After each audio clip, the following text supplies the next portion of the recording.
రాకాలోకంకి స్వాగతం. ఈ కంటెంట్ మీకు నచ్చినట్టయితే లైక్ చేయండి, మీ బంధుమిత్రులకు షేర్ చేయండి. ఇప్పటి వరకు సబ్స్క్రైబ్ చేసుకోకపోతే సబ్స్క్రైబ్ బటన్ని నొక్కండి, అదేవిధంగా బెల్ ఐకాన్ని కూడా తప్పనిసరిగా నొక్కండి. జై హింద్ మిత్రులారా. కొత్త సంవత్సరాన్ని భారతదేశానికి నేర్పించినటువంటి యూరోపియన్లు 2026 కొత్త సంవత్సరాన్ని ఎలా జరుపుకున్నారు? మనకి కేవలము సిడ్నీలోనో ఆపెరా హౌస్ దగ్గర లేకపోతే ఆస్ట్రేలియాలోనో జరిగినటువంటి కొత్త సంవత్సరము పండగకు సంబంధించినటువంటి వీడియోలు వచ్చాయి. అదేవిధంగా హవాయిలో జరిగినటువంటి పండగ విశేషాలు టీవీల్లో, రేడియోల్లో, ఛానల్స్లో, పేపర్స్లో కనిపిస్తాయి. కానీ యూరప్ మొత్తము ఈసారి న్యూ ఇయర్ని గజగజలాడుతూ భయపడుతూ జరుపుకుంది. చలి వల్ల కాదు మిత్రులారా. ఇస్లామిక్ శరణార్థులు తమ దేశంలోకి వచ్చిన తరువాత తమ సంస్కృతిని, తమ జీవన విధానాన్ని సవాలు చేస్తూ చావు దెబ్బలు కొడుతుంటే అయ్యో అమ్మో అని హాహాకారాలు చేస్తూ న్యూ ఇయర్ని జరుపుకున్నారు. వాస్తవంగా యూరోపియన్ దేశాలన్నింటిలో కూడాను న్యూ ఇయర్ ఇలాగే జరిగింది. రోడ్డు మీదకొచ్చి ఉత్సవం జరుపుకుని 10, 9, 8, 7, 6, 5 అని చెప్పి కౌంట్ డౌన్ చదివేటటువంటి ధైర్యం చాలా పట్టణాల్లో యూరోపియన్ మూల నివాసులైనటువంటి తెల్లజాతీయులు చేయలేకపోయారు. ఎందుకంటే పర్షియా నుంచో, ఇరాన్ నుంచో, లెబనాన్ నుంచో, సౌదీ అరేబియా నుంచో, లేకపోతే ఇరాక్ నుంచో, సిరియా నుంచో, లిబియా నుంచో వచ్చి శరణార్థులమని మేము చెప్పుకుంటూ మాకు తిండి లేదు, ఉండడానికి వీల్లేదన్నటువంటి వాళ్ళు మా మార్కు మతం మాత్రమే ఉండాలి, మీరు చేసుకునేటటువంటి న్యూ ఇయర్ ఏదైతే ఉందో ఇది మా మతానికి విరుద్ధం కాబట్టి మేము మీద దాడి చేస్తాం అని చెప్పి దాడి చేశారు. జర్మనీ, నెదర్లాండ్స్, ఫ్రాన్స్, ఇంగ్లాండ్, అదేవిధంగా బెల్జియం, ఇటలీ, ఇలా అన్ని దేశాల్లోనూ దాడులు జరిగినాయి. ప్యారిస్ కావచ్చు, బెర్లిన్ కావచ్చు, ఆమ్స్టర్డామ్ కావచ్చు, బ్రసెల్స్ కావచ్చు, మ్యూనిక్ కావచ్చు, నైస్ కావచ్చు, పట్టణం పేరు చెప్తే ఆ ప్రతి పట్టణంలో ఒక్క పట్టణాన్ని వదలకుండా హింస జరిగింది. జర్మనీ నిజానికి ముస్లింలను చేరదీసి ఆశ్రయం ఇచ్చి శరణార్థులని చెప్పి వాళ్ళకి సదుపాయాలు కల్పించింది. యాంజెలా మెర్కెల్ సమయంలో ఇది ప్రారంభమైంది. ఆమెను చాలామంది మదర్ మెర్కెల్ అంటారు. అంత ప్రేమగా ఆమె ఈ పాపం వెస్ట్ ఏషియన్ కంట్రీస్ నుంచి వచ్చినటువంటి ముస్లిం శరణార్థుల్ని చూసుకున్నారు. జర్మనీలో బియల్ఫీల్డ్ అనే పట్టణంలో అయితే పేలుడు పదార్థాలు ఒకటి తరువాత ఒకటి పేల్చి న్యూ ఇయర్ పండుగ జరుపుకోవడానికి వీల్లేకుండా చేశారు. వందల సంఖ్యలో ప్రజలు గాయపడ్డారు. బర్లిన్లో న్యూ ఇయర్ సెలబ్రేషన్స్ జర్మన్ జాతీయులు జరుపుకోవడం కోసము 24 మంది పోలీసులు గాయపడ్డారు. ఈ కార్యక్రమాల్ని జరిపేందుకు 400 మంది దుండగుల్ని అరెస్ట్ చేశారు. వాళ్ళ అభ్యంతరం ఏమిటి? మా మతంలో న్యూ ఇయర్ లేదు కాబట్టి, ఇది మా న్యూ ఇయర్ కాదు కాబట్టి మీరు జరుపుకోవడానికి వీల్లేదు.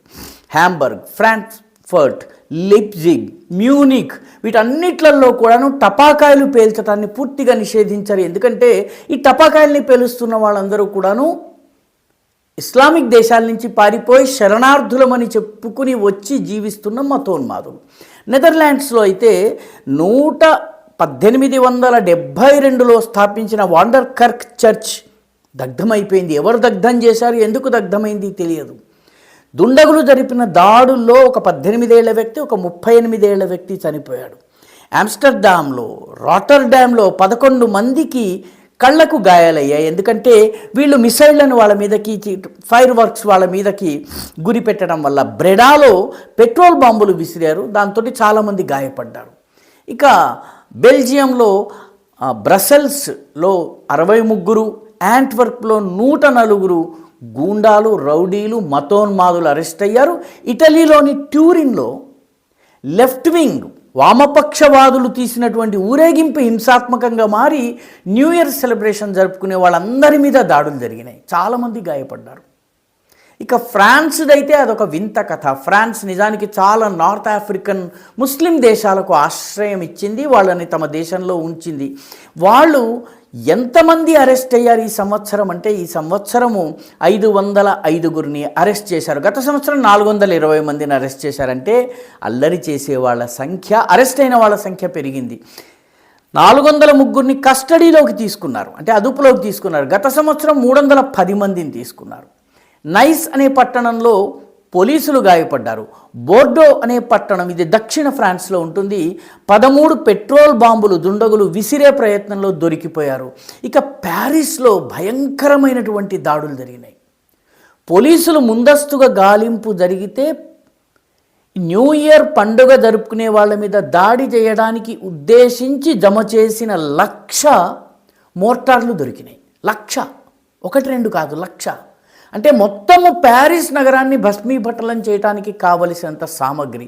పైగా మరొక ప్రత్యేకత ఉంది ప్యారిస్లో, ఫ్రాన్స్లో 2005 నుంచి మొదలుపెట్టి పెద్ద ఎత్తున న్యూ ఇయర్ సమయంలో ఫ్రెంచ్ జాతీయులు ఎవరైతే మూల నివాసులు ఉన్నారో వాళ్ళ కార్లను తగలబెట్టే కార్యక్రమం జరుగుతుంది. 2005లో ప్రారంభమైంది. 2005లో 8,000 కార్లను దగ్ధం చేశారు. 2007లో పోలీసులు చాలా కట్టుదిట్టమైన చర్యలు తీసుకోవడం వల్ల 879 కార్లు దేశవ్యాప్తంగా దగ్ధమయ్యాయి. అంటే ఇన్ఫెడెల్స్, దీనిని వాళ్ళు యాన్యువల్ ఇన్ఫెడెల్ కార్ బర్నింగ్ ఫెస్టివల్ అంటారు. అంటే ఇస్లామును నమ్మనటువంటి వాళ్ళ యొక్క కార్లను ప్రతి ఏటా దగ్ధం చేసే పండగ అని అర్థం. 2007లో 879, 2009లో 1,147 కార్లు దగ్ధమయ్యాయి, 2014లో 1,067 కార్లు, 2018లో 1,290 కార్లు. ఎన్ని కార్లు దేశవ్యాప్తంగా దగ్ధం చేస్తున్నారో ఈ ముస్లిం అతివాదులు ఒక్కసారి లెక్క చూస్తే ఆశ్చర్యం వేస్తుంది. 2019లో 1,457, గత సంవత్సరం అంటే 2024-25 న్యూ ఇయర్ డే నాడు 984 కార్లను దగ్ధం చేస్తే ఈ సంవత్సరం డిసెంబర్ 1న 1,173 కార్లను ధ్వంసం చేశారు. ఈ కార్లన్నీ కూడాను ఫ్రెంచ్ జాతీయులు, క్యాథలిక్ క్రైస్తవులవి. వాళ్ళ కార్లని ఈ ముస్లిం శరణార్థులుగా వచ్చినటువంటి ముస్లింలు ఎవరైతే ఉన్నారో వాళ్ళు ధ్వంసం చేసి పారేశారు. ఎందుకంటే మీకు న్యూ ఇయర్ పండగ చేసుకునే హక్కు లేదు. మా హిజ్రీ శకం ప్రకారమే మీరు న్యూ ఇయర్ జరుపుకోవాలి. ఇంగ్లీష్ లెక్కల ప్రకారం న్యూ ఇయర్స్ జరుపుకోవడానికి వీల్లేదు. 1,173 కార్లు ధ్వంసం చేశారు. పరిస్థితి ఎలా ఉందంటే ఫ్రెంచ్ పోలీసులు కార్లను ఎక్కడెక్కడ దాచిపెట్టుకోవచ్చు, సురక్షితంగా ఉంచుకోవచ్చో చెప్పేటటువంటి స్పాట్స్కి సంబంధించిన మ్యాపుల్ని జారీ చేశారు. మీ కార్లను రోడ్ల మీద ఉంచకండి, ఇంటి ముందు ఉంచకండి, ఫలానా చోట్ల దాచిపెట్టండి, అక్కడ మేము భద్రత కల్పిస్తామని కొన్ని వందల కార్ సేఫ్టీ సెంటర్స్ని అనౌన్స్ చేసి మ్యాపులు చూపించిన తర్వాత అక్కడ పెద్ద ఎత్తున పోలీసుల భద్రతను ఉంచటం వల్ల కార్లను కాపాడగలిగారు. ఈ విధంగా మనము కేకులు కోసి మందు కొట్టి మన భారతీయులు పాశ్చాత్యుల్ని తెగ అనుకరిస్తున్నామని చెప్పి న్యూ ఇయర్ జరుపుకుంటూ ఉంటారు. ఫ్రాన్స్లో, బెల్జియంలో, నెదర్లాండ్స్లో, జర్మనీలో, ఇంగ్లాండ్లో, ఈ దేశాల్లో జరుగుతున్నటువంటి న్యూ ఇయర్ పండగ తరహా, పెట్రోల్ బాంబుల పండగ తరహా, యాన్యువల్ ఇన్ఫెడెల్ కార్ బర్నింగ్ తరహా పండగ న్యూ ఇయర్స్ డే మన దేశంలో కూడా ఇవాళ కాకపోతే 20-30 ఏళ్ల తరువాత వచ్చే ప్రమాదం ఉంది. తస్మాత్ జాగ్రత్త. ఈ వీడియో మీకు నచ్చినట్టయితే లైక్ చేయండి, షేర్ చేయండి, ఈ ఛానల్కు సబ్స్క్రైబ్ చేయండి. మీ అభిప్రాయాన్ని కమెంట్ల రూపంలో తప్పనిసరిగా పంపించండి.